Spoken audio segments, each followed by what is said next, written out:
Hello students, तो बात करते हैं यूनिफॉर्म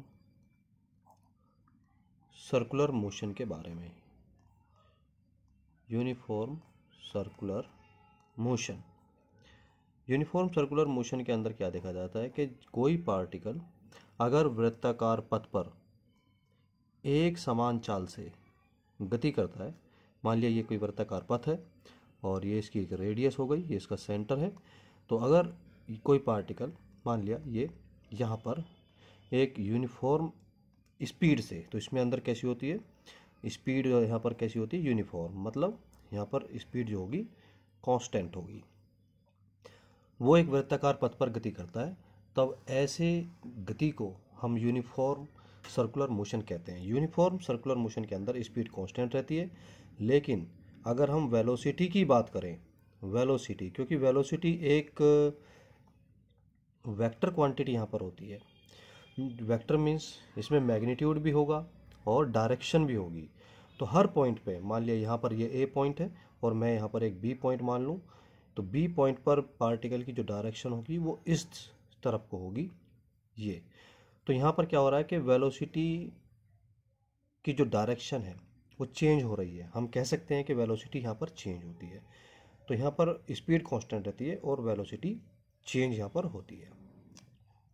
क्यों? बिकॉज ऑफ द डायरेक्शन, क्योंकि डायरेक्शन चेंज हो रही है।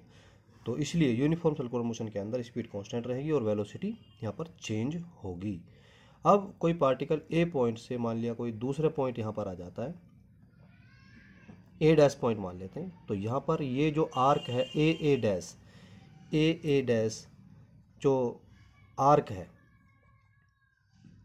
ये यहाँ पर जो एंगल बनाएगा ये वाला, इसको मान लेते हैं delta theta. Arc A B जो एंगल यहाँ पर बना रहा है वो डेल्टा थीटा है। इसको कहते हैं हम angular displacement. Uniform circular motion के अंदर इसको हम एंगुलर डिस्प्लेसमेंट यहाँ पर कहेंगे। और यहाँ पर एंगुलर वेलोसिटी जो हो जाएगी वो delta theta upon delta T यहाँ पर हो जाएगा, क्योंकि रेट ऑफ चेंज और angular displacement is called angular velocity. अगर यहाँ पर बात करें एंगुलर एक्सेलरेशन की, तो वो हो जाएगा यहाँ से delta omega upon delta T.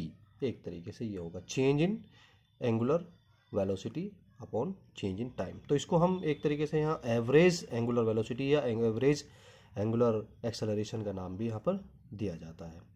तो ये कुछ चीज़ें हैं जो यूनिफॉर्म सर्कुलर मोशन के अंदर हमें याद रखना है। पहला तो स्पीड वहाँ पर हम कांस्टेंट बताते हैं और वेलोसिटी चेंज होती है क्योंकि डायरेक्शन यहाँ पर चेंज हो रही है।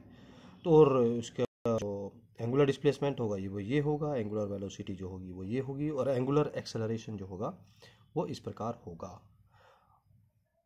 तो ये कुछ छोटे छोटे इसमें पॉइंट्स हैं जो हमें पता होने चाहिए।